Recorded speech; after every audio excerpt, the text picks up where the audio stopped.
Mungkin kita mulai dulu aja kali ya, biar nggak kelamaan ya. Iya Pak.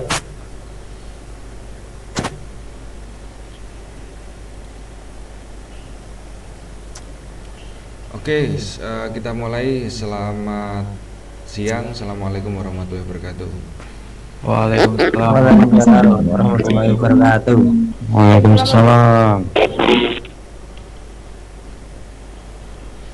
Oke, mungkin langsung saja untuk hari ini untuk sistem informasi geografis pertemuan kedua.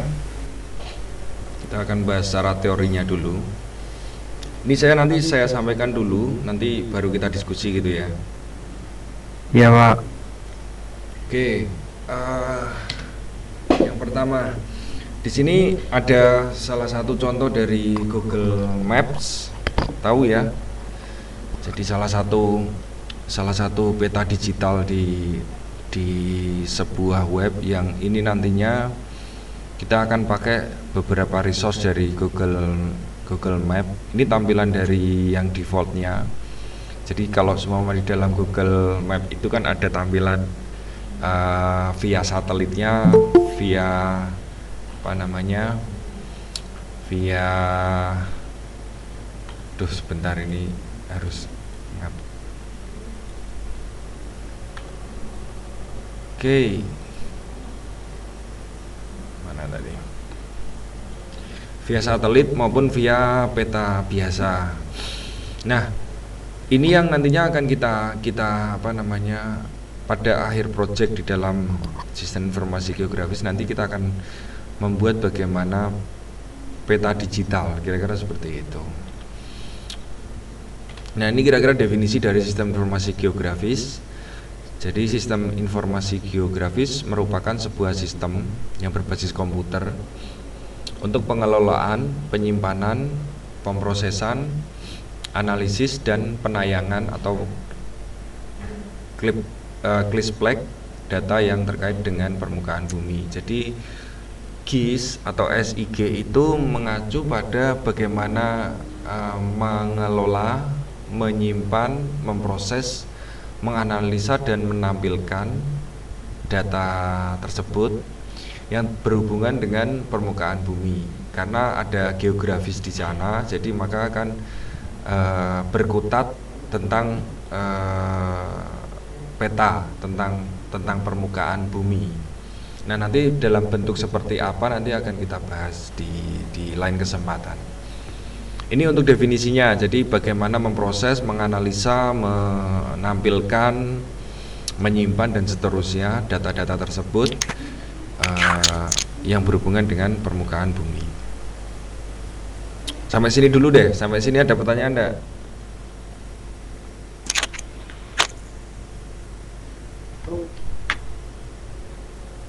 Ada pertanyaan?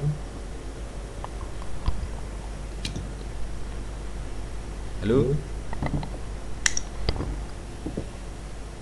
Cek. Ada, oke, kita lanjut. Nah, di dalam sistem informasi geografis itu mengenal beberapa komponen. Jadi kira-kira gambarannya seperti ini, sistem informasi geografis. Komponen di dalam sistem informasi geografis itu yang pertama ada user atau pengguna. Jadi sistem informasi geografis itu akan bisa dipakai, salah satunya adalah komponennya adalah pengguna. Ya, semua sistem sebenarnya, semua sistem harus ada penggunanya. Nggak mungkin sistem tidak ada penggunanya, karena kalau tidak ada penggunanya berarti bukan sistem. Terus yang kedua, komponen di dalam sistem informasi geografis yaitu metode. Metode di sini adalah tata cara bagaimana sistem informasi geografis itu dibuat, bagaimana sistem informasi geografis itu dikelola, bagaimana sistem informasi geografis itu memproses apa, yaitu posisi komponen yang ketiga yaitu komponen data. Jadi di dalam sistem informasi geografis itu membutuhkan data untuk diolah, diproses dan ditampilkan. Jadi ini tiga komponen dalam sistem informasi geografis. Selanjutnya adalah perangkat keras. Perangkat keras karena kembali lagi sistem ini berbasis komputer, berarti ada komputer di sana, baik itu komputer klien maupun komputer server. Nah, untuk sistem informasi geografis yang berbasis web, tata kelolanya hampir sama seperti web seperti sebelumnya, yaitu adanya web server dan web browser. Berarti ada namanya perangkat keras dari sisi server maupun perangkat keras dari sisi klien atau dari sisi pengguna. Terus komponen selanjutnya adalah perangkat lunaknya. Perangkat lunak untuk membuat sistem informasi geografis. Di sini ada ArcGIS, ada QGIS, ada ArcView. Ada banyak sebenarnya macam-macamnya. Nah, perangkat lunak di dalam sistem informasi geografis ini itu gunanya adalah mengolah data-data dari data-data koordinat yang dapat diimplementasikan, dapat ditampilkan dalam bentuk peta dari koordinat tersebut. Jadi ini komponen-komponen dalam SIG atau sistem informasi geografis, atau kita sering sebutnya adalah GIS. Ada 5 komponen utamanya: user, metode, data, perangkat keras, dan perangkat lunak. Sebenarnya hampir sama dengan pemrograman yang lain, sama seperti sistem yang lain. Jadi komponen ini perlu, mungkin ada yang berubah adalah mungkin di datanya ataupun nanti di perangkat lunak dan metodenya. Kalau pengguna dan perangkat kerasnya relatif lebih sama, apalagi kalau kita bicara basisnya adalah web, kira-kira seperti itu. Terus selanjutnya SIG dibagi menjadi 2 kelompok. Yang pertama adalah sistem manual dalam bentuk analog. Di sini gabungan beberapa data seperti peta, lembar transparansi atau overlay, foto satelit, statistik, dan survei diolah secara manual tanpa komputer. Jadi kalau kita kelompok yang pertama di dalam sistem informasi geografis itu ada data dalam bentuk fisik, yang dimana data fisik itu diolah secara manual tanpa menggunakan perangkat keras atau tanpa komputer, kira-kira seperti itu. Terus kelompok yang kedua yaitu sistem otomatis, yaitu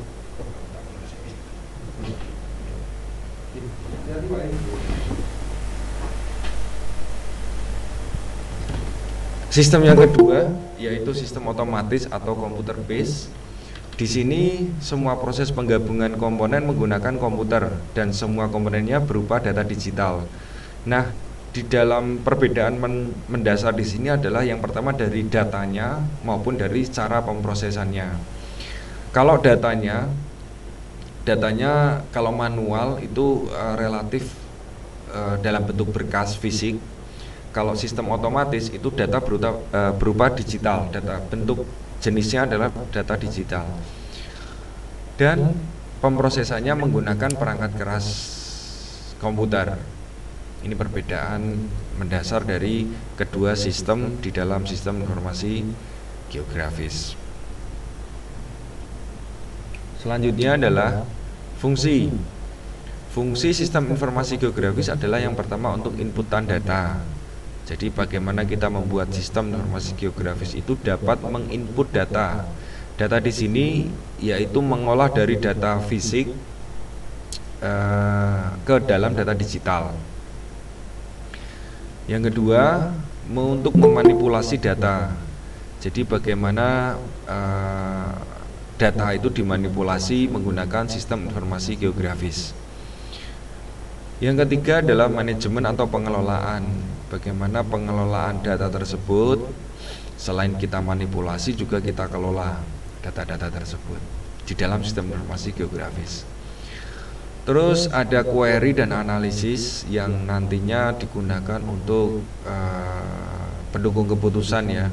Ingat bahwa prinsip di dalam sistem informasi, apapun sistem informasinya itu fungsi utamanya adalah selain untuk pengolahan data, dari data menjadi informasi, juga untuk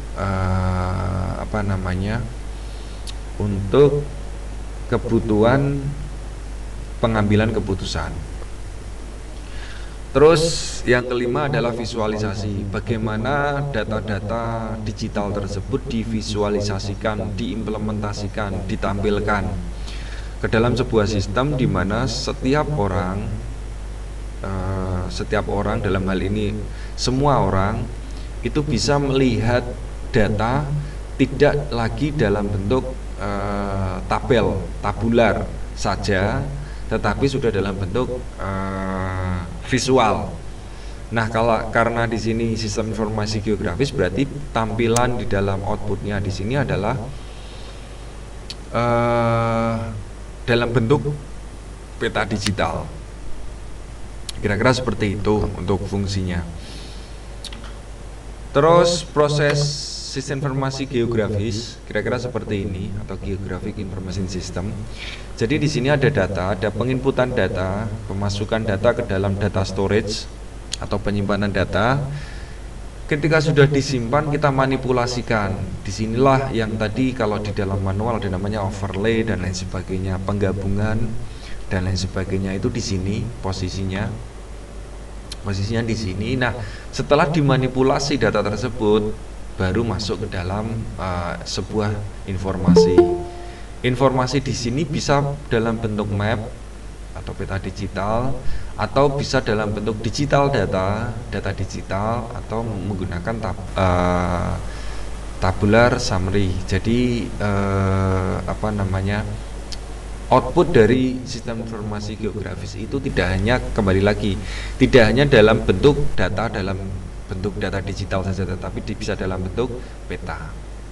Kira-kira seperti itu untuk proses sistem informasi geografis.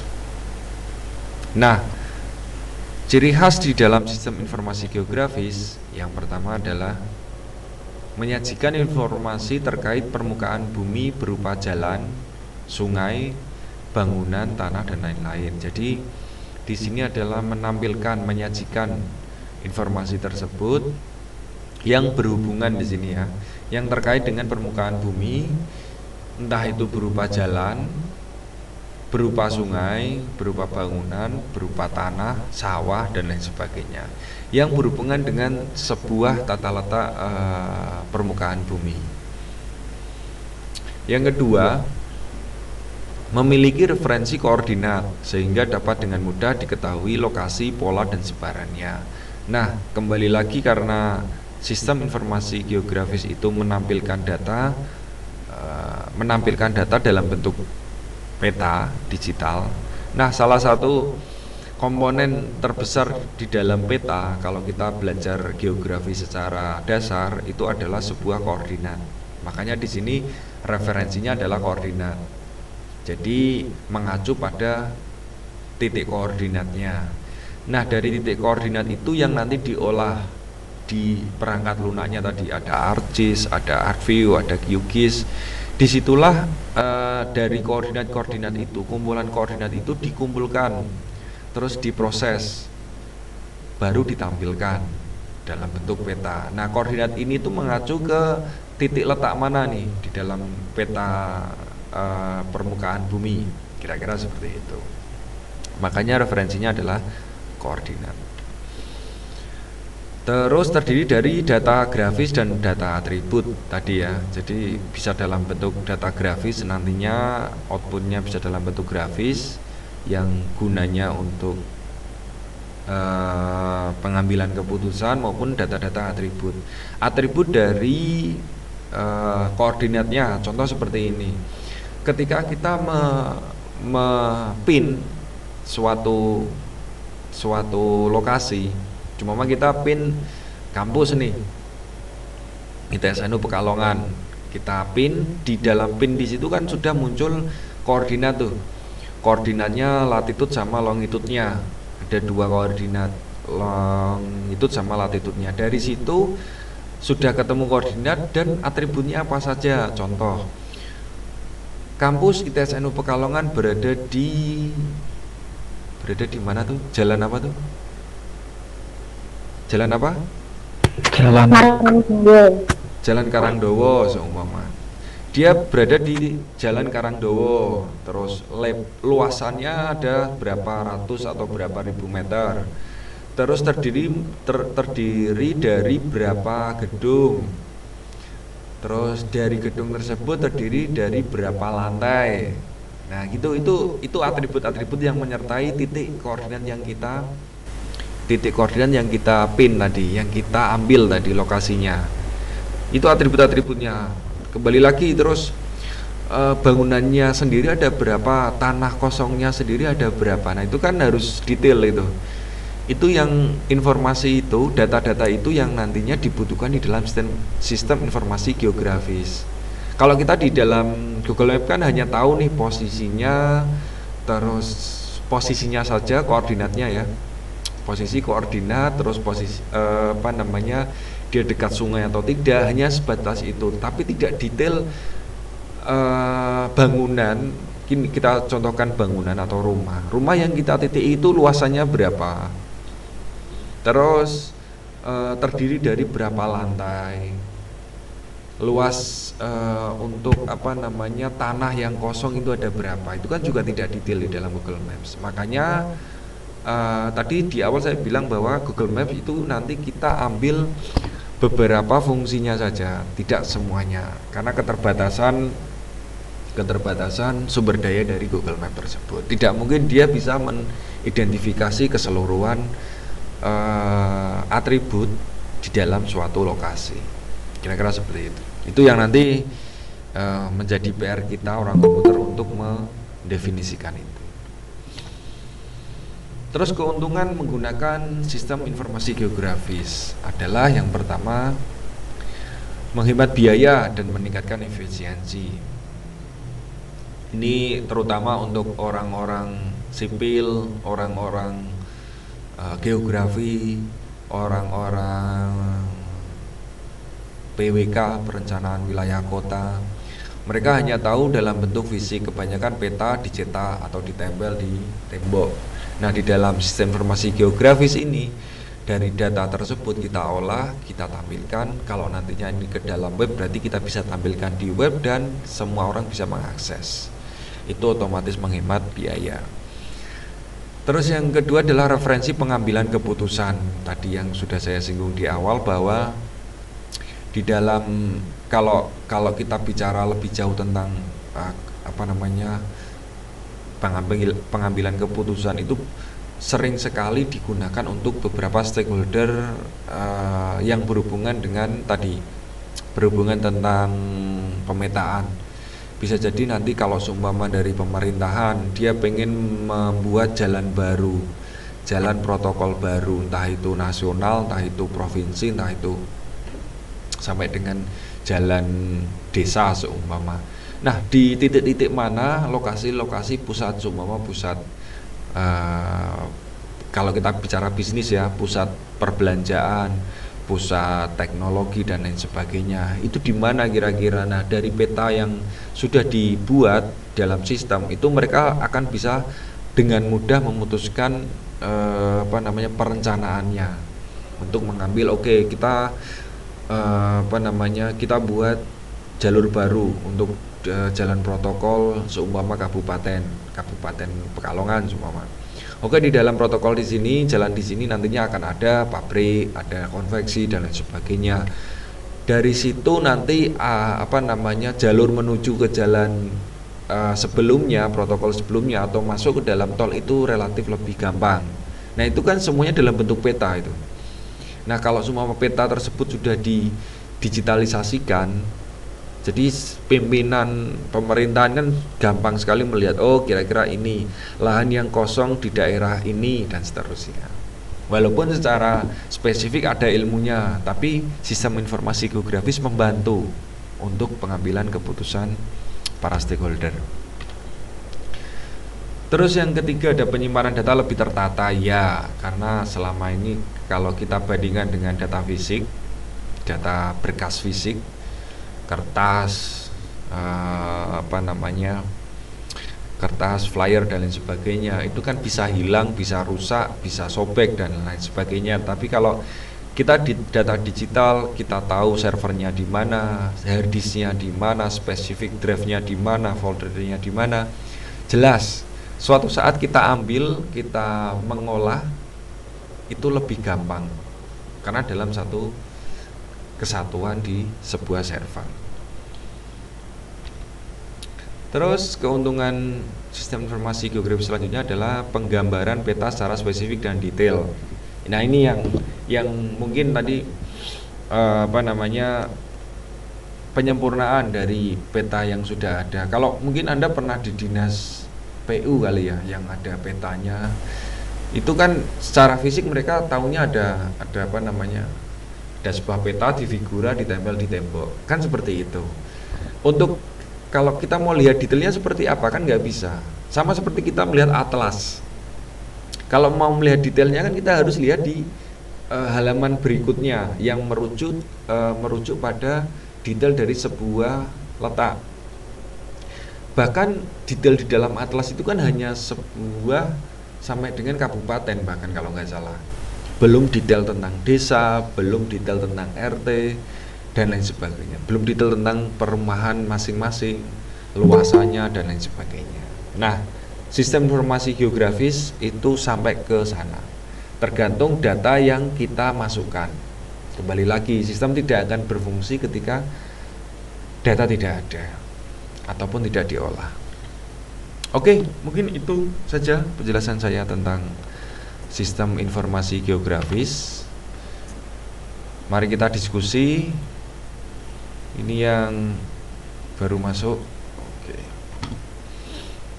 Itu mungkin dari saya. Silakan jika ada pertanyaan. Pak Zaki, Ya, untuk atributnya itu kan atributnya ada luas, terusan tinggi gedung banyak gedung, tinggi lantai berapa gitu kan, ada seperti itu. Nah, apakah kita harus mencari data tersebut atau hanya memasukkannya? nantinya sebenarnya gini, sistem informasi geografis itu kan paduan ya, paduan dari beberapa bidang ilmu. Yang di awal saya sebutkan bahwa orang komputer itu juga tidak akan tahu tentang detail dari sebuah letak tersebut, lokasi tersebut. Nah, makanya dibutuhkan orang geografis, orang sipil. Nah, dari situ nanti masuk kan sebenarnya arahnya gini. Jadi dari orang sipil dan orang geografis dia kolaborasi mendigitasi lokasi, terus dia cari atributnya tadi, luasannya berapa, bangunannya berapa lantai dan seterusnya. Itu urusannya orang geografis sebenarnya. Nah, dari sisi kita itu adalah mengkonvert data-data yang didigitasi tadi secara manual ke dalam sistem. Makanya sistem akan menampilkan. Kalau pertanyaannya apakah nanti kita akan masuk ke sana? Ya, kita kembali lagi kalau datanya ada kita olah saja. Tetapi untuk pengetahuan bahwa Anda juga harus tahu, maksudnya harus tahu atribut-atributnya, ya kasih saja kolomnya. Jadi kolomnya sudah ada, terus nanti orang-orang bidang geografis, orang sipil dia tinggal memasukkan datanya. Data yang dimasukkan kita olah, kita proses, terus nanti kita tampilkan di dalam sistem informasi geografis yang kita buat. Seperti itu, Mas ya. Iya, Pak. Terima kasih. Ya, silakan, ada lagi.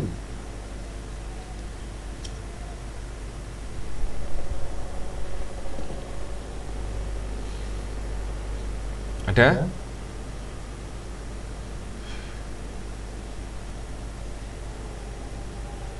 Halo? Kok diam semua ini?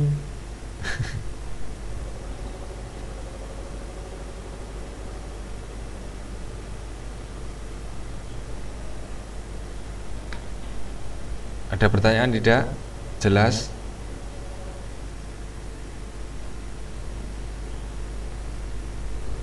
Coba ini kameranya diaktifkan, saya pengen lihat coba.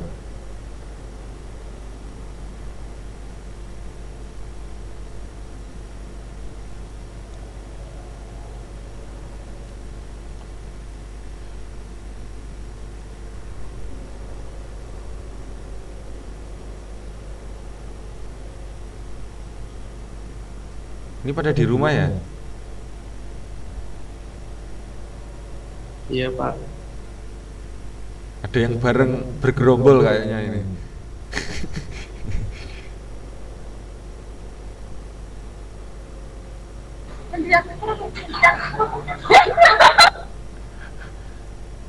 Oh iya, ini kayaknya ada yang bareng ini. Oke, tadi diperhatikan tidak tadi untuk materinya? Ada pertanyaan enggak? Silakan, monggo.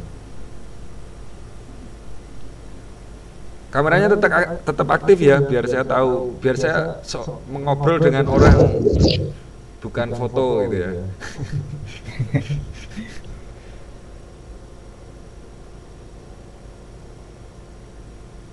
Yo, ada pertanyaan enggak?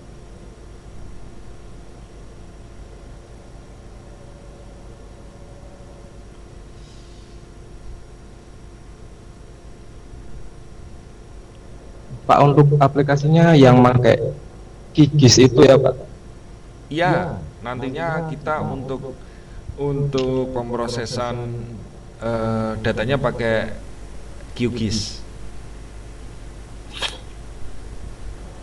Itu nanti di ini dulu ya, Anda install dulu di laptop Anda ya. Iya siap Pak. Aplikasi tambahannya itu sih QGIS. Kalau yang web kan masih pakai sebelumnya ya, pakai SAM. Yang versi apa Pak di QGIS-nya? QGIS-nya saya sarankan di 3 sebentar, saya tak buka dulu QGIS saya. Biar sama. 3.4.11.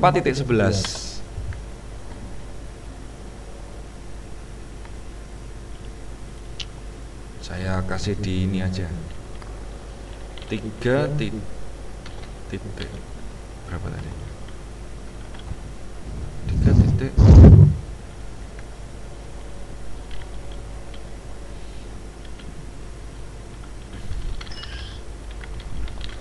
3.4.11. Itu ya di komentar.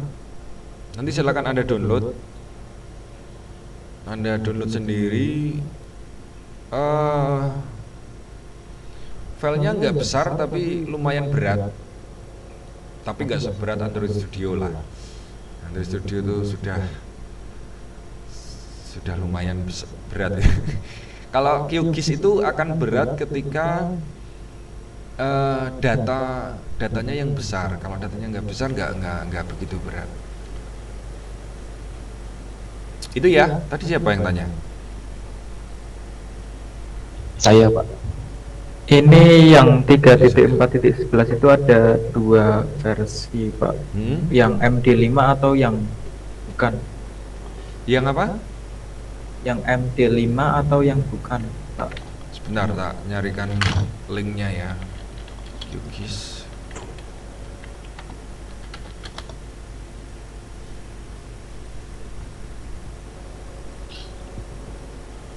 Ini QGIS.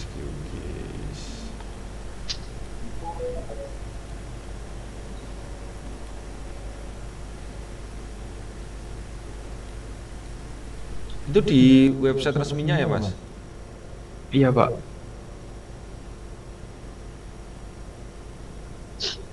Tiga titik empat ada ya? Yang di all series-nya Pak. Oh, di all series ya. Kalau enggak ini Iya. deh, tak kasih ini aja ya, link ininya ya. Ini ada nih 3.4.11. Kalau untuk size-nya berapa MB kira-kira Pak? Enggak besar sih. Berapa ya Oh, kemarin besar. ya? Enggak besar banget sih, dan tidak model update kayak apa namanya? Kayak yang lain. Kalau nanti minta update di skip aja, karena kalau nanti diupdate itu nanti akan mengarah ke versi yang terbaru. Kalau versi yang terbaru nanti biasanya ada beberapa komponen yang tidak support. Itu ya. Iya Pak. Yuk, monggo, silakan. Siapa lagi?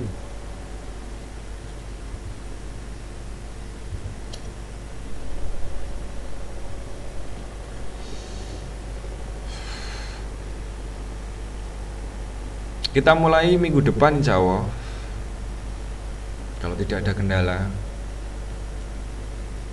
Kalau Anda mulai apa namanya, mulai belajar dari sekarang, mulai nyicil dari sekarang lebih bagus lah. Jadi nanti tidak kaget. Gitu, ada lagi? Monggo.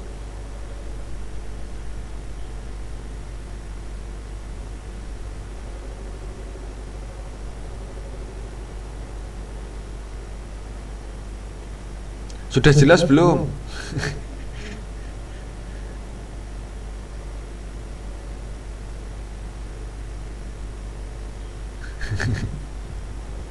Sudah? Atau ada lagi yang mau didiskusikan?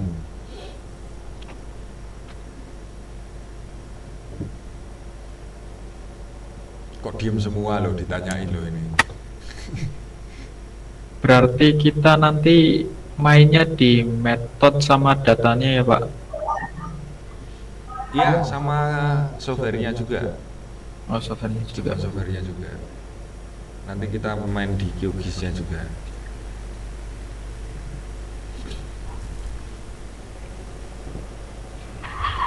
Oh iya, untuk presensi nanti saya gabung besok aja ya, minggu depan ya. Iya. Iya Pak. Oke, gitu cukup. Ada pertanyaan? Untuk sementara mungkin cukup Pak. Cukup ya. Iya. Oke. Oke, mungkin gitu aja dari saya. Jika tidak ada pertanyaan, semoga paham lah ya materinya. Terus Amin. untuk materi nanti saya taruh di mana ya? Tak coba taruh di web ya, biar nggak bolak-balik ngirim Di web saya. Oh, iya. Gitu, cukup.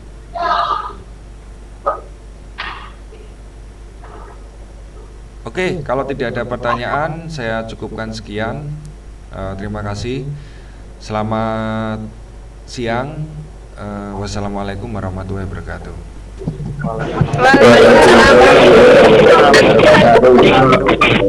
Waalaikumsalam. Waalaikumsalam warahmatullahi wabarakatuh.